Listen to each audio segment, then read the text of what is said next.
Alright guys, we're reviewing Peacemaker Season 2. Now I've been actually really anticipating this video because I had a lot to talk about Season 2, especially the last episode, the series finale. If you guys don't know, I've been actually updating you guys about every episode every week, so now I'm gonna review the whole thing. So I'm going to be going into some spoilers, maybe, or at least spoiler territory, pretty much. So this review is going to be catching up on that. So just click out of the video now if you don't want to hear those spoilers. Just watch the show. It's just as good as the first season, honestly. So just go watch it. It's still great. But there's flaws. There's more flaws than the first season. I think the pacing's kind of bad. Surprisingly bad. I don't think pacing's that great. And towards the end of the season, a lot of plot lines that have potential are all kind of mashed up and are left unsolved. And I'll get into why it's unsolved later, which is the last episode, which is my least favorite episode out of the whole series, unfortunately. And for a series finale, I was so disappointed in that. And boy, oh boy, it sucked. It was terrible. But the other episodes bring a lot of joy, and I like how it was a little confusing for like the first two episodes about how this was set in the new DC universe. So basically all the events that happened in the first season are still canon to James Gunn's new universe, because if you don't know, the DCEU had a stop, like they completely rebooted the timeline, hiring James Gunn, and Peacemaker Season 1 he made. However, it was a part of the DCEU, but now it's a part of the DCU, so he kind of had to explain the multiverse kind of thing in Season 2 of this and how it's still canon. So the first season is still canon, but instead of the Justice League showing up at the end of the first season, it's the Justice Gang, which was replaced by them. So basically confirming that the events still happen in the first season. However, it's just a part of the new DCU. Kind of confusing. You got to watch in order to see it, but I think that was a very well played and very well thought out thing that James Gunn did. And I gotta say, speaking of multiverse, I think James Gunn really understands that word in this season, because there are multiple Earths on this, and he just really understands how to do it. And I think he knows how to understand and do it more than most directors do nowadays. I mean, this multiverse shit is just all over the place sometimes, and it's so messy. Here, he actually tries to tell a heartfelt story with it.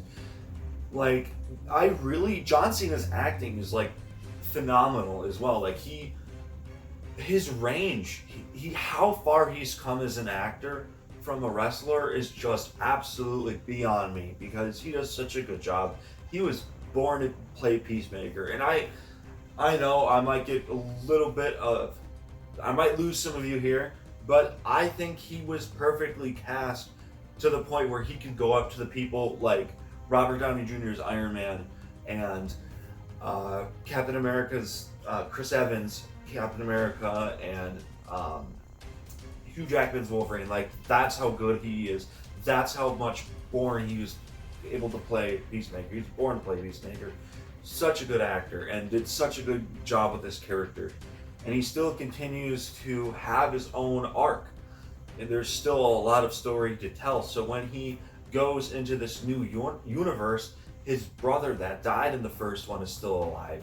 His father's a great person who loves him, and that actually was a very good story. And that's what they were telling for the first like 6 episodes of him going back and forth, deciding everybody hates him. He thinks everybody hates him in his original universe because Rick Flag Sr. is going for him for revenge for killing his son. And just that dynamic was really cool. So it was kind of going back and forth, and Side characters are a little sidelined, but they still make the most of their appearances. Vigilante, seeing two vigilantes in one scene was like one of the best things of the show. That was so fucking cool. Like I said, does a really good job about the multiverse stuff, and just like tells an emotional story with it. And I thought that was super cool. You know, he doesn't feel loved in his own universe, and he feels loved in this new universe. So, I mean, anybody who feels hated would want to go to a different universe where everything worked out. And that was so cool to see Peacemaker go through something like that. Like seeing his brother still alive, like him getting emotional about it, and then towards the end of the season, everything kind of goes to shit, you know, and he feels even more guilty because he almost got his brother killed, he got his dad killed in that universe. And I gotta say, dude deserves an Oscar for that scene because I actually kind of got teary eyed at that scene. Oh my god, John Cena fucking nailed that scene. Just search it up, Google it or something on YouTube. Oh my god. He is such a good actor. He's like breaking down and he's like telling all the others that tried to help him in the other universe. And he's like, look at what we fucking became and stuff like that. Like, look at us. And it was just such a powerful scene. He's like, everything I touch, you know, it dies. And you really feel that. It's really, really unfortunate, but you really feel his performance in here. And I actually think he kind of does a better performance in here. John Cena still does a great job. And I think he has more of an emotional arc in this season. As in season one, he just had a regular arc. And I think in general, this season is just more emotional than the first season. I think the acting is so good. I just think the pacing's pretty bad. That's the only thing. But the final episode. Oh boy, oh boy. Disappointing.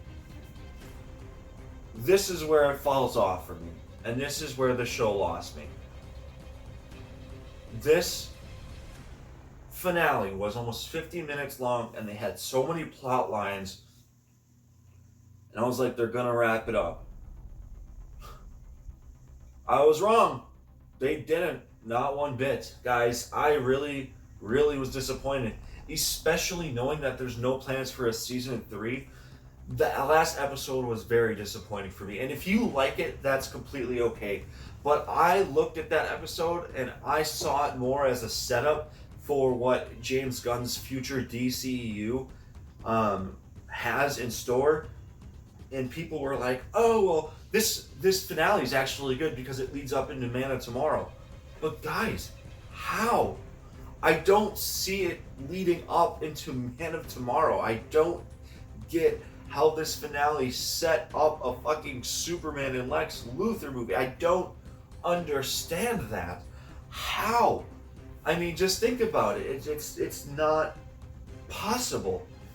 Maybe I'm not seeing the vision here, and I have all the faith in James Gunn, but James Gunn to me, I don't think he knew where to go at this end of the episode. I mean, it was like one big giant music video, I think. Although you get those emotional moments, which the acting is probably the best in that episode, I'll give credit where credit's due, but the episode is just so flawed. I mean, there's so many unanswered questions and plot lines I'd love to see. And actually, if they had a season 3, I wouldn't mind this ending because there's more story to tell for a season 3. But because we're not getting that closure, we're not getting that season 3, it's just kind of, you're left with a show where I looked at it like I saw that episode and I was like, what was the point of season 1? What was the point of season 2? This was all just to set up a Man of Tomorrow film. Like, come on. Like, it's kind of irritating, and especially because it ends on a cliffhanger. For a series finale, and for a show I love dearly, that episode actually offended me. Like, I was so disappointed. And there were some times where I was actually into the episode, and I'm like, okay, how are they going to wrap this up? And then there's some scenes where it doesn't need to be in there. And I'm just like, what the fuck does this have to do with plotlines? What does this have to do with Peacemaker's brother coming back into his universe and trying to get revenge to kill him. Nope, you get no closure with that. You're just kind of left with thinking like, what's going to happen next? And then all of it's revealed that Rick Flag Sr.'s plan was to make a prison for beings that are evil with Lex Luthor. And that totally ruined Rick Flag Sr.'s question. Because he's trying to be a character that's better than his son, better than Amanda Waller. But he basically became the one thing he swore to destroy. He's worse than Amanda Waller, if anything. Like, it's insanity. And I get it. I completely get it. Somebody's son dying can change you completely as a character. But his whole character arc in this as well also fell flat at the end. It kind of ruined it for me. And I love the actor. I sincerely love the actor. He is a great actor. There's so many roles he's good in. But man, in Peacemaker Season 2, the last 3 episodes, I just found him fucking annoying. I really did. And it was just so frustrating seeing somebody who has the acting range be like that. And it's not his fault. It was because of the writing. So, I don't want to spoil everything about the multiverse, so I won't go touch up into that. I said my opinion about the last episode, and I don't want to spoil like the cliffhanger ending. But there is one, and I cannot believe they ended the show off like that. Oh my god. Oh, just talking about that frustrates the fuck out of me. It's actually really irritating. Now, I love this show dearly still. Did this whole episode ruin the rest of the show for me? Not completely. But it also makes me watch the show, and if I rewatch this show, I'm going to know in my head how it ends, and I'm going to be like, this is pointless. This is absolutely pointless, because I know already what it's going to lead to, and I'm not going to have that satisfactory. Maybe if like a Man of Tomorrow, that movie comes out on DVD and it solves everything somehow, I wouldn't mind. I wouldn't give a shit. Maybe I'd be a little more lenient towards this episode. But it was just a very frustrating series finale for me. It really was. So many questions, man. I loved season 2. It's just as good as the first. I'm still going to give it a golden TV because it's still a fun blast of a time. It tells a good story. It's a little flawed, but it's still a great show. It's just that last episode that just took me out of the moment and kind of ruined it for me. So, otherwise, guys, that's Peacemaker Season 2. Now, I gotta let you guys know, I do have my Superman review coming out literally right after this. Now, it does not have the bonus of the video. So, I did say something in the video where I didn't get the chance to do the last part of that video. I was going to go visit animals and kids in the hospital with my Superman outfit, but it's just taken too long and I need to upload that video. So, like I said, if you guys want to see that part 2, like I'm going to say in that video, it will be on my TikTok. And I don't know when it's going to be coming out. So, I apologize again. It's just, I need to get that review out. And I thought, since I'm already reviewing stuff that's a part of the DCEU, or the new James Gunn universe, I might as well. This is a perfect time to post that Superman review. So guys, I'll see you on the next one. Peace. Okay, without spoiling too much, like I said, I got some couple more things I forgot to say. More about the side characters. Even though they had a decent amount of time in the series, I felt like they also had really nothing else to do. Like Judo Master he came back, he felt fine. But like more like hardcore, the lady, the black chick, I don't remember her name. I'm so sorry. I don't want to sound racist or anything. They all had good performances, but they feel a little flat in here. That's all I gotta say.